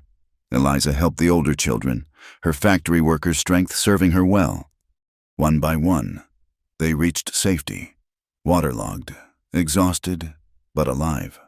A crowd had gathered on the ridge, ropes and blankets ready. Sarah Mackenzie pushed through, wrapping Eliza in rough wool. "Fool girl," she muttered, but her eyes were bright with tears. "Brave, wonderful fool." Reverend Hayes appeared, his usual composure cracked. "Thank the Lord, when we saw you enter that water." "Speaking of which," Sarah announced loudly, "I believe we have a wedding to conduct." Now, Eliza stared at her. They were soaked, muddy, exhausted. Half the town was in crisis. "Especially now?" Sarah's voice carried over the crowd. "We've seen death trying to claim us today. I say we answer with life, with hope, with two people brave enough to love in the face of disaster." A murmur ran through the crowd. Then Jake Hendricks stepped forward. "She's right. You saved my sister's family. Least we can do is see you properly wed." Others voiced agreement. In minutes, what had been a rescue scene transformed into something else. People formed a circle on the high ground, the flood still raging below but unable to touch them here. Reverend Hayes cleared his throat. "This is highly irregular." "Everything about this is irregular," Jonas said, taking Eliza's hand. "But if she's willing—" Eliza looked at him, soaked, muddy, a cut on his forehead from debris, the most beautiful thing she'd ever seen. "I'm willing." And so, as the sun broke through storm clouds, casting rainbow light over the floodwaters, Jonas Callahan and Eliza Thornton were married. Their wedding clothes were work clothes. Their chapel was a muddy ridge. Their music was the sound of receding water and grateful prayers. When Reverend Hayes pronounced them husband and wife, the cheer that went up could be heard clear to the mountains. Jonas kissed his bride, tasting river water and tears and joy. Around them, the town that had whispered and judged now applauded. Disaster had a way of clarifying what truly mattered. "Not quite the wedding I planned," Jonas murmured against her lips. "It's perfect," Eliza replied. "We saved lives and got married. What more could a girl want?" David, who'd been brought to the ridge on a makeshift stretcher, called out, "How about a roof that's not underwater? Just a thought." Laughter rippled through the crowd, breaking the last of the tension. The flood had taken buildings, possessions, the familiar shape of their town, but it had given something back too, a reminder that community meant more than gossip, that courage counted more than convention. As the sun set over a changed landscape, Jonas and Eliza stood together, hands clasped, muddy and triumphant. They'd lost David's house completely. The main ranch house had water damage. The road would need rebuilding. But they had each other, and a town's respect earned in the most dramatic way possible. Tomorrow would bring the hard work of rebuilding. Tonight, they were simply alive, married, and surrounded by people who'd seen them choose love over safety, others over self. "No regrets?" Jonas asked as they prepared to leave. Eliza looked at her husband, hero, protector, the man who'd waited 7 years to live again. Not one. The stars came out as they headed home, bright and clear after the storm. Behind them, the town began the long work of recovery. Ahead lay their own future, uncertain but no longer solitary. They'd weathered their first disaster as husband and wife. Whatever came next, they'd face it the same way together. The weeks after the flood passed in a blur of rebuilding. The town pulled together with the resilience of people who understood that survival meant cooperation. Jonas and Eliza worked from dawn to dusk, helping neighbors repair homes while salvaging what they could of their own property. David's leg had finally healed enough for him to move about with a cane. He'd taken up residence in the old foreman's cabin on Jonas's property, close enough for family but far enough for independence. The arrangement suited everyone. though Eliza sometimes caught a wistful look in his eyes when he watched her and Jonas together. It was on a particularly hot June morning that everything changed again. Eliza was in the garden, fighting a losing battle with the rabbits that seemed to consider her vegetables a personal buffet. When she heard horses approaching, many horses, she straightened, shading her eyes against the sun. A group of men rode up to the house, well-dressed strangers except for banker Whitman, who led them with an expression of smug satisfaction. Jonas emerged from the barn, David limping behind him. "Gentlemen," Jonas said evenly. "Something I can help you with?" Whitman dismounted with theatrical flair. "I'm afraid it's what I can help you with, Callahan, or rather, what these gentlemen can—" He gestured to the strangers. "May I introduce Mr. Garrett from the Eastern Securities Bank, along with his associates." Garrett was a thin man with cold eyes and a smile that never reached them. "Mr. Callahan, we need to discuss your financial obligations." "I don't have any dealings with Eastern Securities." "No, but David Callahan does." Garrett produced a sheaf of papers. "Loans taken out to improve his property, secure breeding stock, and—" His eyes flicked to Eliza. "Finance his matrimonial ventures. Quite substantial loans." David's face went white. "Those loans were from Whitman's bank." "Were," Whitman agreed pleasantly. "I sold the notes to Eastern Securities last month. A business decision. You understand. And Eastern Securities has different policies regarding payment schedules." Garrett stepped forward. "The full amount is due immediately. $800. $800. Jonas's voice was sharp. "The original loans weren't half that. Interest and penalties," Garrett explained with false regret. "Clearly outlined in the contract. Pay in full within 7 days, or we'll be forced to seize assets." "What assets?" David laughed bitterly. "My house is kindling. The cattle were scattered in the flood. I have nothing." "Oh, but you do." Whitman's smile was predatory. "The land itself, prime acreage along the river, and according to territorial law, if you can't pay, your next of kin becomes responsible. That would be you, Jonas." Eliza saw the trap now, laid months ago and sprung with perfect timing. The loans, the encouragement to improve the property, even the mail-order bride advertisement, all designed to overextend David financially. "You set him up," she said quietly. Whitman's eyes glittered. "I'm a businessman, Mrs. Callahan. I see opportunities.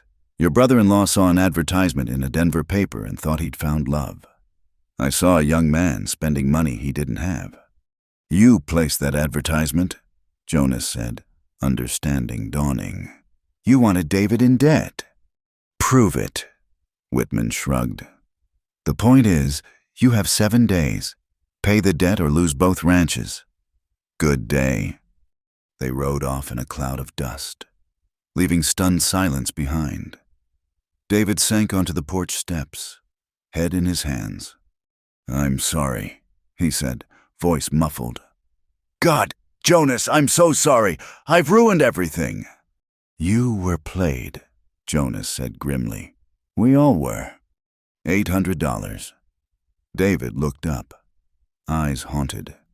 "Might as well be 8,000. Where are we going to get that kind of money?" Eliza's mind raced. They could sell everything, but it wouldn't be enough. The horses were needed for work. The cattle that survived were their only steady income.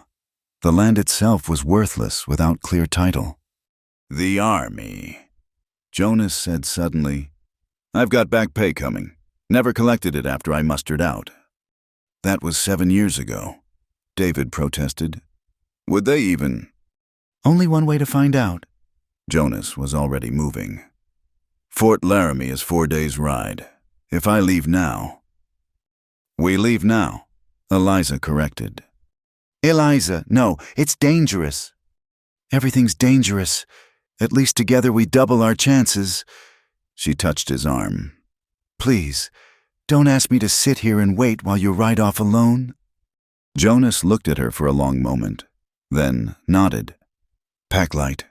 We'll need to move fast." While they prepared, David hobbled to the barn and returned with a leather pouch. "My seed money," he said, pressing it into Jonas's hand.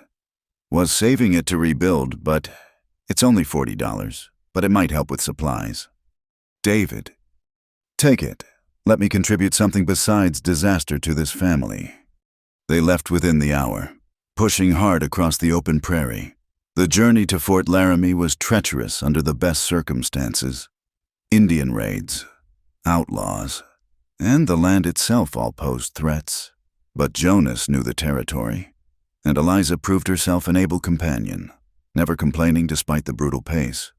On the second night, camped under a vast canopy of stars, she asked the question that had been nagging at her. "Why didn't you collect your back pay before?"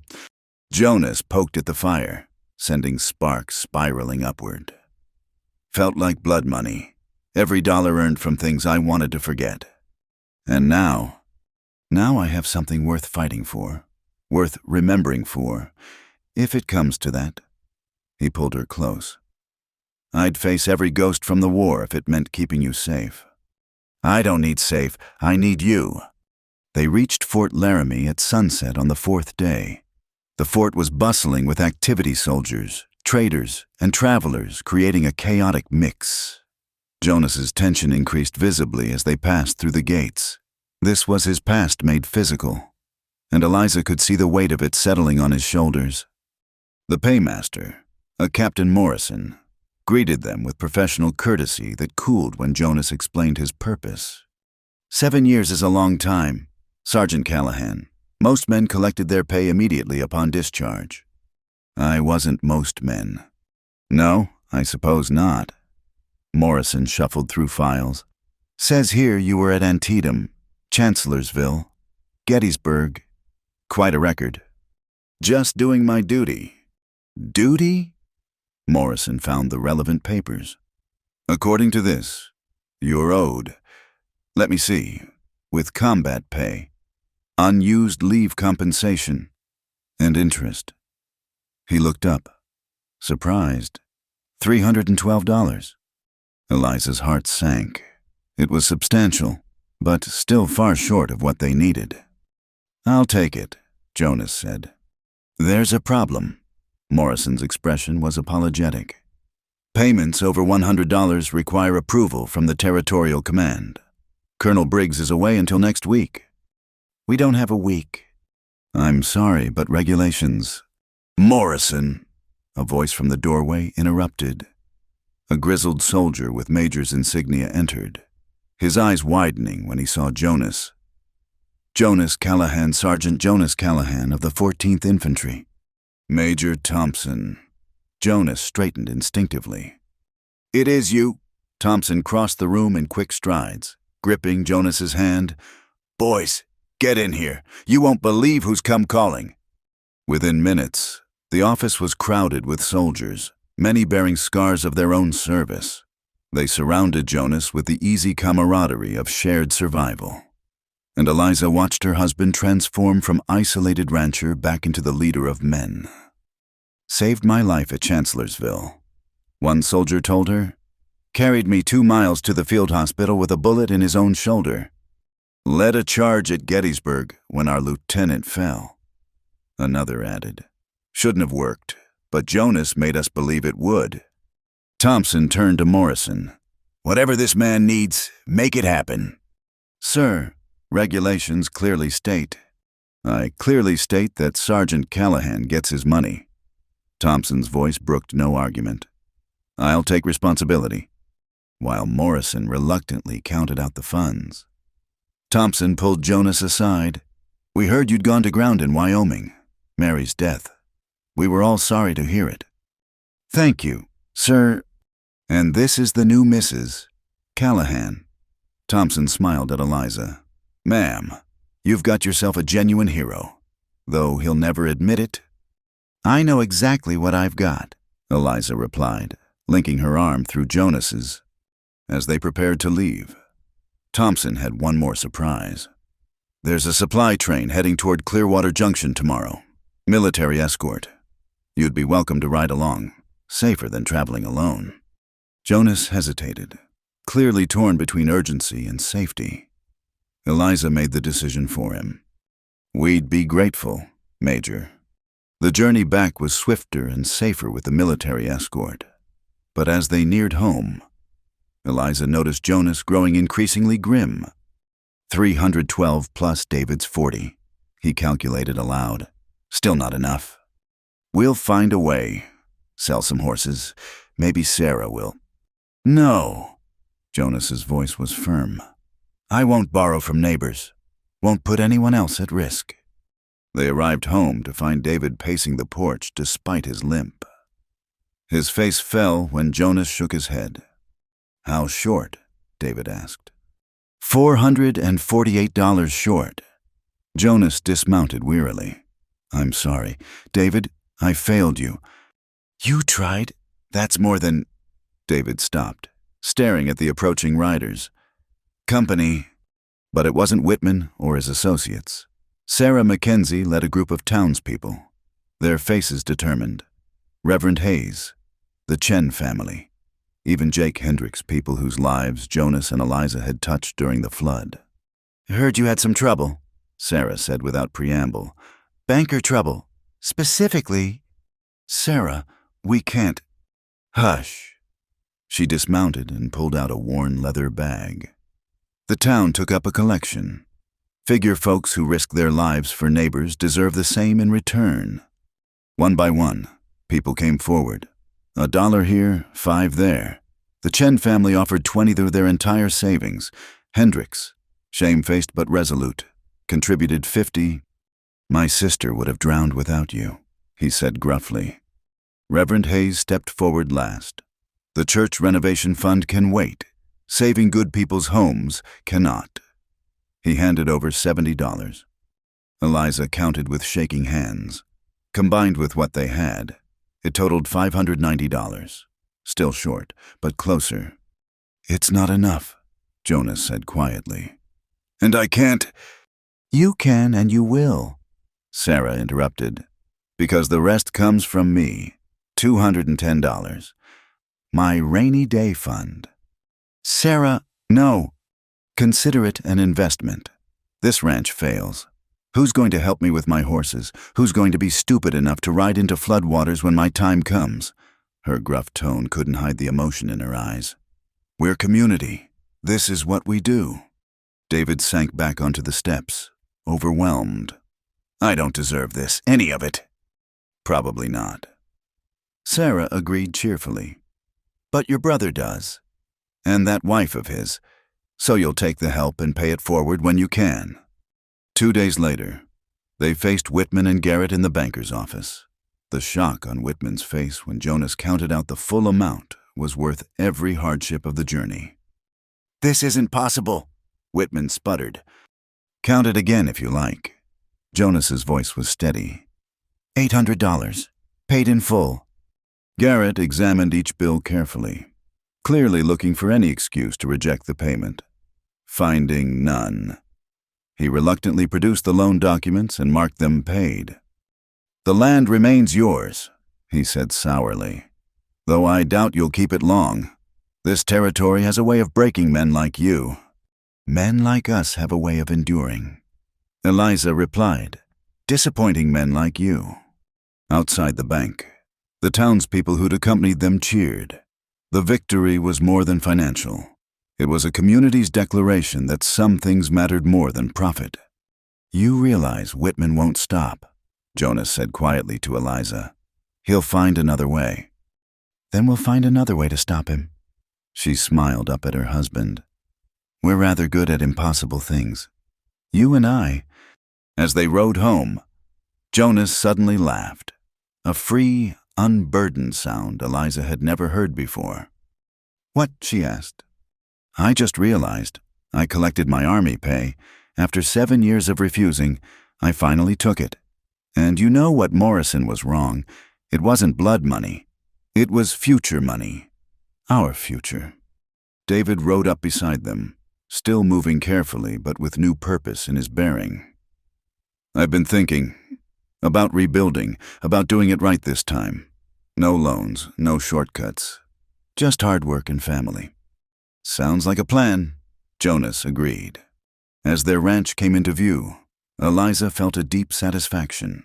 They'd won this battle, but more importantly, they'd won it together. Family and community united against those who would prey on hope and ambition. Whitman might scheme again.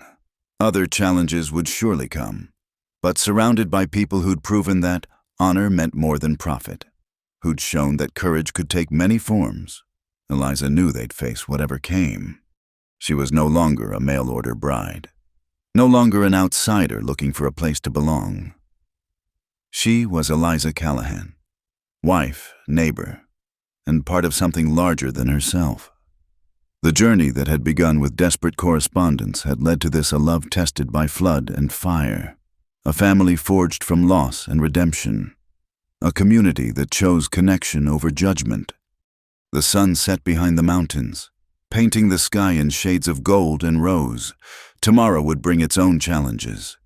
But tonight, they were home, they were together, and they were free. It was more than enough, it was everything. 5 years had passed since the flood, since the day Jonas and Eliza married on a muddy ridge with the whole town as witness.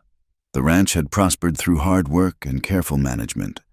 David had rebuilt his house on higher ground, smaller but sturdier, and found success raising horses.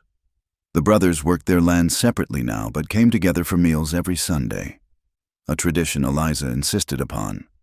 On this particular autumn morning, Eliza stood in the doorway of their home, one hand resting on her swollen belly. Their third child grew within her. The first two, a boy named Thomas and a girl called Mary Rose, played in the yard under David's watchful eye. He'd never married, claiming he was too busy with his horses, but Eliza suspected he simply hadn't found anyone who could measure up to his idealized memories of what might have been. "Storm coming," Jonas said, joining her in the doorway. His prediction skills had become legendary in the county, and folks often consulted him before making important plans. "You always say that," she teased, echoing words from years past. "And I'm usually right." He wrapped his arms around her from behind, hands gentle on her belly. "This one feels different, though, not weather." Before she could ask what he meant, riders appeared on the horizon. Many riders, moving with purpose. Jonas tensed, and Eliza felt the old soldier awakening in him.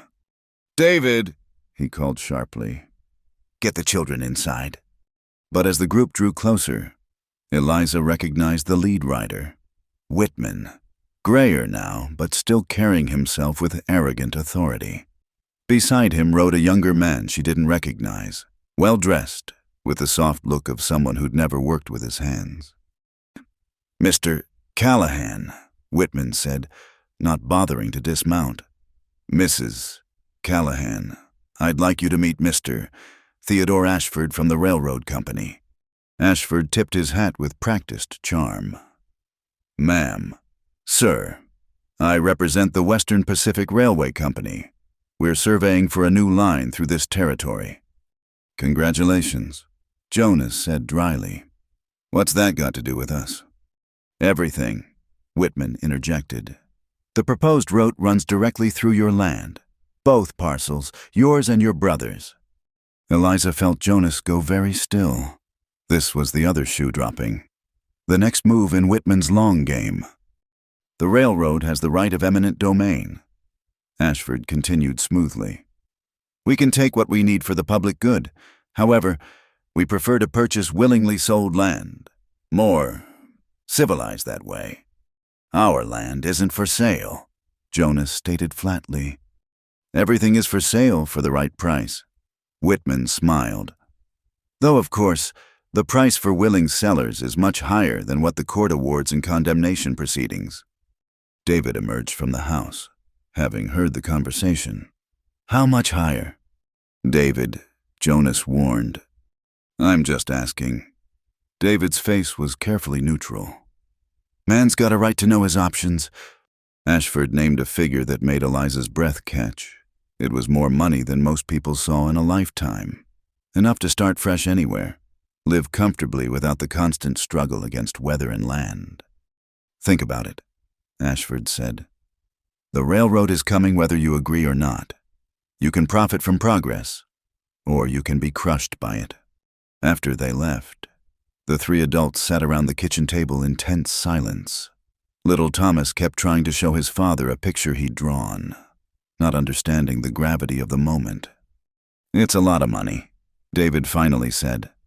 It's our home, Jonas countered. Home can be anywhere. With that money, we could buy better land, easier land, maybe somewhere that doesn't try to kill us every other season. David. I'm tired. Jonas. David's voice cracked. Tired of fighting the land, the weather, men like Whitman. Aren't you? Jonas looked at Eliza, and she saw her own thoughts reflected there. Yes, they were tired. Yes, the money would solve so many problems. But this land held their history, their first kiss, their wedding in the flood, their children's first steps. Can I say something? Eliza asked. Both men nodded. When I came here, I was running from one life to another. I thought I was choosing safety, choosing survival. But what I found was choice itself. The choice to love Jonas instead of David. The choice to stay and fight instead of running. Every hard winter, every drought, every challenge, we chose to face it together. She stood, moving to the window where she could see the mountains that had become her constants. If we take their money, we're saying that everything can be bought, that our choices, our history, our community means less than comfort. Is that the lesson we want our children to learn?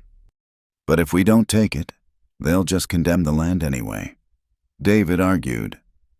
We'll get a fraction of the money and still lose everything. Maybe, Jonas said slowly. Or maybe we fight. Over the next days, they researched frantically. Eliza wrote letters to lawyers in Denver, seeking advice. Jonas rode to neighboring ranches, finding others in the railroad's path. David, despite his stated weariness, threw himself into understanding property law with the same intensity he'd once pursued his mail-order bride dream. The town meeting called to discuss the railroad was packed. Ashford presented his case with polished ease, progress, prosperity, connection to the wider world. Some townspeople were swayed. The promise of railroad jobs and increased trade was tempting. Then Jonas stood. The crowd quieted, remembering another meeting years before when this quiet man had stood for what was right. Mr. Ashford talks about progress.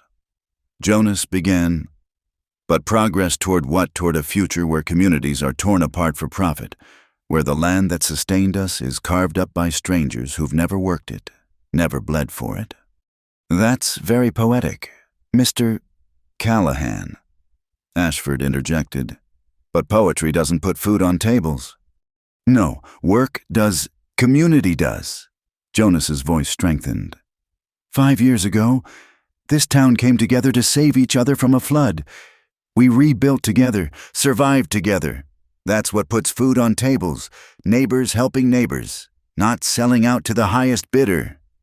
The railroad is coming regardless.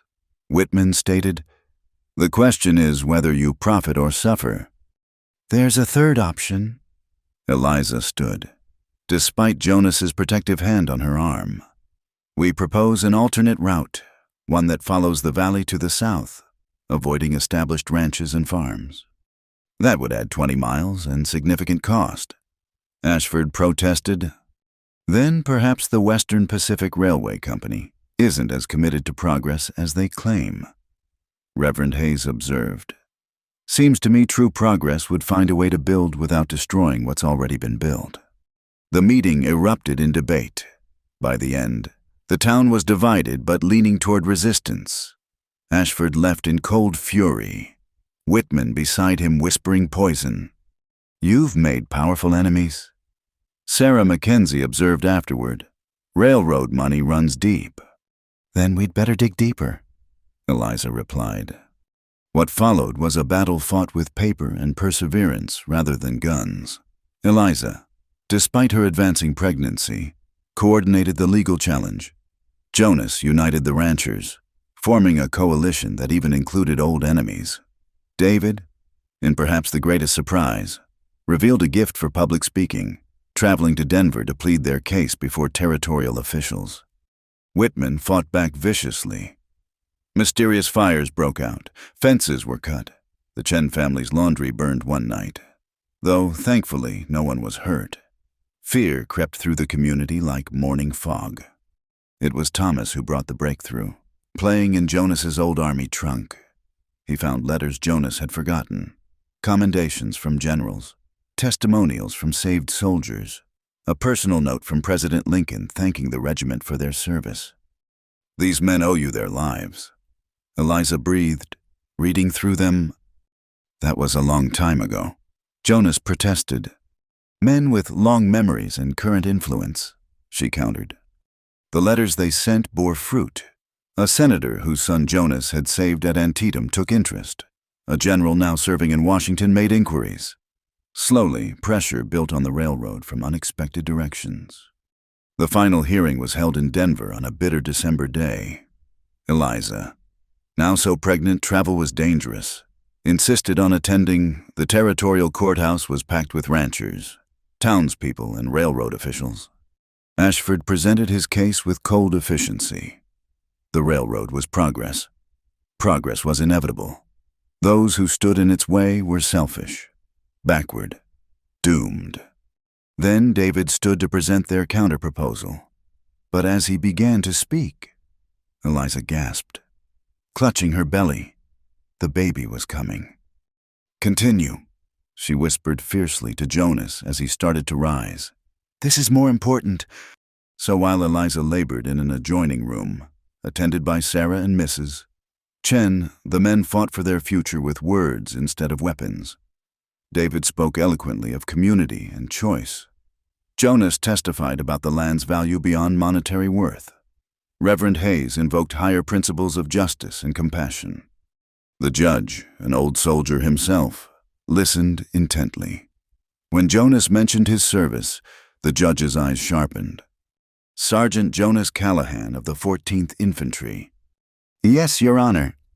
"You saved my nephew at Chancellorsville, carried him through enemy fire." The courtroom stirred. Ashford's confident expression faltered. "Seems to me." The judge continued. "A man who risked his life for strangers deserves to have his home respected. The alternate route, while longer, is feasible. The railroad will adjust its plans accordingly." The celebration was cut short by a baby's cry from the next room. Jonas rushed to Eliza's side, finding her exhausted but triumphant, holding their new daughter. "We won," he told her. "I know," she smiled. "I could hear the cheering. What shall we name her?" "Hope," Jonas said immediately, because that's what she represents. Later, as they prepared to return home, Whitman approached. He looked older, diminished by his failure. "You've won this round," he said quietly. "But I wonder if you know what you've truly won. A few more years of struggle, a lifetime of fighting the land and the weather and progress itself." "We've won the right to choose our own path," Eliza replied, cradling hope. "That's worth any struggle." Whitman studied them. Jonas protective and strong. Eliza fierce despite her exhaustion. David standing with them as family despite everything. Something shifted in the banker's expression. "Perhaps," he said finally, "I've been fighting the wrong battles." He tipped his hat and walked away, leaving them wondering if they'd just witnessed a victory greater than the legal one. The journey home took 3 days through fresh snow. As they crested the final ridge, their ranch spread below them in the winter sunshine. Smoke rose from chimneys. Horses ran in the pastures. It looked exactly as it had when Eliza first arrived. Yet everything was different. "Home," Thomas announced proudly from his uncle's saddle. "Home," Eliza agreed. feeling the words settle into her bones with absolute certainty. That night, as snow began to fall, the family gathered around the fire. David had brought his guitar, a recent acquisition, and played simple melodies while the children drowsed. Jonas held hope while Mary Rose curled against Eliza's side. "Tell the story," Thomas demanded sleepily. "About the train." So Eliza told it, as she had many times before, and would many times again. About a woman who thought she was choosing one life but found another. About a man who thought he'd forgotten how to love but remembered at first sight. About brothers who found their bond was stronger than rivalry. And a town that chose community over coin. "She was a mail-order bride meant for his brother," Eliza concluded, smiling at Jonas over their children's heads. "But he chose her within 10 minutes of seeing her. And they lived happily ever after," Mary Rose added drowsily. "No," Jonas corrected gently. "They lived choosing each other, again and again, through every storm and season, which is better than happily ever after. It's real." Outside, the Wyoming wind sang its ancient song around the corners of the house. But inside, warmed by fire and love and the precious gift of choice, the Callahan family was complete. The struggles would continue, weather and markets and the inevitable march of time, but they would face them as they'd faced everything else together, by choice, with hope. In the end, that was the only true victory that mattered. Not the land saved or the money refused, but the life built from courage and commitment, the love that grew from the most unlikely beginning into something strong enough to shelter generations. The mail-order bride had found her home. The soldier had found his peace. The dreamer had found his purpose. And in the harsh beauty of Wyoming territory, they'd all found that the greatest adventure wasn't in the destination, but in choosing the journey together. Thank you so much for listening to this story. I'd love to know where you're enjoying this tale from. Please share in the comments below so we can connect and discuss your thoughts about Jonas and Eliza's journey. If you enjoyed this Wild West love story, please subscribe to Wild West Night channel. Hit that like button, and don't forget to press the hype button to help more people discover these heartfelt frontier tales. Your support means the world and helps bring these stories of love, courage, and redemption to listeners everywhere.